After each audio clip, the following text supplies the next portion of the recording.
ಎಂಟು ಬಾರಿ ಬೆಂಗಳೂರು ನಗರದಲ್ಲಿ ಶಾಸಕನಾಗಿ ಜಯನಗರ ಮತ್ತು BTM ವಿಧಾನಸಭಾ ಕ್ಷೇತ್ರದಲ್ಲಿ ಶಾಸಕನಾಗಿ ಗೆದ್ದಿದ್ದೀನಿ. ಮೊದಲನೇ ಸಲ ವೀರಪ್ಪ ಮೊಯ್ಲಿಯವರ ಮಂತ್ರಿಮಂಡಲದಲ್ಲಿ ಸಚಿವನಾಗಿದ್ದೆ. ಆಮೇಲೆ SM ಕೃಷ್ಣ ಅವರ ಕಾಲದಲ್ಲೂ ಸಚಿವನಾಗಿದ್ದೆ. ಧರ್ಮಸಿಂಗ್ ಅವರ ಕಾಲದಲ್ಲೂ ಸಚಿವನಾಗಿದ್ದೆ. ಸಿದ್ದರಾಮಯ್ಯನವರ ಎರಡೂ ಅವಧಿಯಲ್ಲಿ ಸಚಿವನಾಗಿದ್ದೆ. ಎಲ್ಲ ಮುಖ್ಯಮಂತ್ರಿಗಳ ಹತ್ರ ಕೂಡ ನಾನು ಯಾವತ್ತೂ ಕೂಡ ನನಗೆ ಮಂತ್ರಿ ಮಾಡಿ ಅಥವಾ ಇಂಥ ಪೋರ್ಟ್ಫೋಲಿಯೋ ಕೊಡಿ ಅಂತ ಯಾವ ಮುಖ್ಯಮಂತ್ರಿಗಳನ್ನೂ ನಾನು ಕೇಳಿರಲಿಲ್ಲ. ಆಮೇಲೆ 2023ರಲ್ಲಿ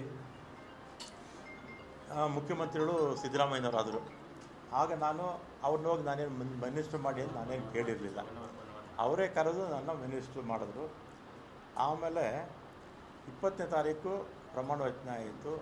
23ನೇ ತಾರೀಕು ಸುರೇಶ್, ನಮ್ಮ ಬೈರತಿ ಸುರೇಶ್ ಈಗ ಮಂತ್ರಿಗಳಾಗಿದ್ದಾರೆ, ಅವರು ಫೋನ್ ಮಾಡಿ ಮುಖ್ಯಮಂತ್ರಿಗಳು ಮಾತಾಡಬೇಕಂತೆ ಬನ್ನಿ ಅಂದರು.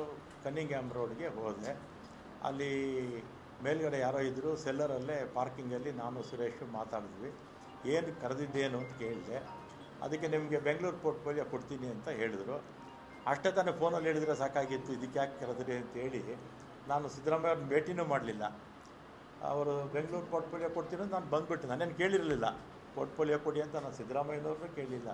ಅವರೇ ವಾಲಂಟಿಯರ್ ಆಗಿ ಕೊಡ್ತೀನಿ ಅಂತ ಹೇಳಿದರು. ಆಮೇಲೆ 25ಕ್ಕೆ ಅನೌನ್ಸ್ ಆಯಿತು ಪೋರ್ಟ್ಫೋಲಿಯೋ. ನನ್ನದು ಮತ್ತೆ ಟ್ರಾನ್ಸ್ಪೋರ್ಟ್ಗೆ ಹಾಕ್ಬಿಟ್ಟಿದ್ರು. ಆಮೇಲೆ ನಾನು ಫೋನ್ ಮಾಡಿದೆ, ಸುರೇಶಿಗೆ ಫೋನ್ ಮಾಡಿದೆ. ಅವರಿಬ್ಬರು ಜೊತೆಯಲ್ಲೇ ಕಾರಲ್ಲಿ ಹೋಗ್ತಾಯಿದ್ರು. ಯಾಕೆ ಈಗ ಆಯಿತು ಅಂತ ಹೇಳಿದೆ. ಇದು ಬೇರೆ ಬೇರೆ ಕಾರಣಗಳಿಂದ ಇದು ಬದಲಾವಣೆ ಆಗೋಯಿತು ಅಂತ ಹೇಳಿದರು. ಆಮೇಲೆ ನಾನು 25ನೇ ತಾರೀಕು ಮಾತಾಡಿದ್ಮೇಲೆ ನಾನೇನು ಕೇಳಿರಲಿಲ್ಲ, ಏನು ಇಂಥ ಇಲಾಖೆ ಬೇಕು ಅಂತ ನಾನು ಕೇಳಿರಲಿಲ್ಲ. ಅವರೇ ಕರೆದು ಕೊಡ್ತೀನಿ ಅಂತ ಹೇಳಿದರು. ಆಮೇಲೆ ನಾನು ಬೇಡ, ನನ್ನ ಮಂತ್ರಿಮಂಡಲದಲ್ಲಿ ಇರೋದಿಲ್ಲ ಅಂತ ನಾನು ಹೇಳಿದೆ. ಆಮೇಲೆ ನಮ್ಮ ಈಗಿನ ಮುಖ್ಯಮಂತ್ರಿಗಳು ಯಾರು, ನಮ್ಮ ಶಿವಕುಮಾರ್ ಅವರು ಮತ್ತು ಅವರ ಸಹೋದರ DK ಸುರೇಶು, ಇವರೆಲ್ಲ ನಮ್ಮ ಮನೆಗೆ ಬಂದು 2.5 ವರ್ಷ ಆದಮೇಲೆ ನಾನೇ ಚೀಫ್ ಮಿನಿಸ್ಟರ್ ಆಗ್ತೀನಿ, ಆಗ ನಿನಗೆ ಈ ಪೋರ್ಟ್ಫೋಲಿಯೋ ಬಿಟ್ಕೊಡ್ತೀನಪ್ಪ ಅಂತ. ನಾನು ಸಾಯಂಕಾಲ 4 ಗಂಟೆವರೆಗೂ ಇದ್ದರು ನಮ್ಮ ಮನೇಲಿ, ಅಲ್ವೇನಪ್ಪ? ಸಂಜೆ 4 ಗಂಟೆವರೆಗೂ ನಮ್ಮ ಮನೇಲಿ ಇದ್ದರು. ನೀವು ಮಾಧ್ಯಮದವರೆಲ್ಲ ಇದ್ದೀರ ಅವತ್ತು. ಶಿವಕುಮಾರ್ ಅವ್ರನ್ನೂ ಕೂಡ ನಾನು ಮಂತ್ರಿ ಮಾಡ್ಕೊಳ್ಳಿ ಅಂತ ಕೇಳಲಿಲ್ಲ, ಅಥವಾ ಸಿದ್ದರಾಮಯ್ಯನವ್ರ ಹತ್ರ ಹೋಗಿ ನನ್ನ ಮಂತ್ರಿಮಂಡಲದಲ್ಲಿ ಸೇರಿಸಿ ಅಂತ ಹೇಳಲಿಲ್ಲ, ಅಥವಾ ಹೈಕಮಾಂಡ್ಗೆ ಹೋಗಿ ನನ್ನ ಮಂತ್ರಿ ಮಾಡಿ ಅಂತ ನಾನೇನು ಕೇಳಿರಲಿಲ್ಲ.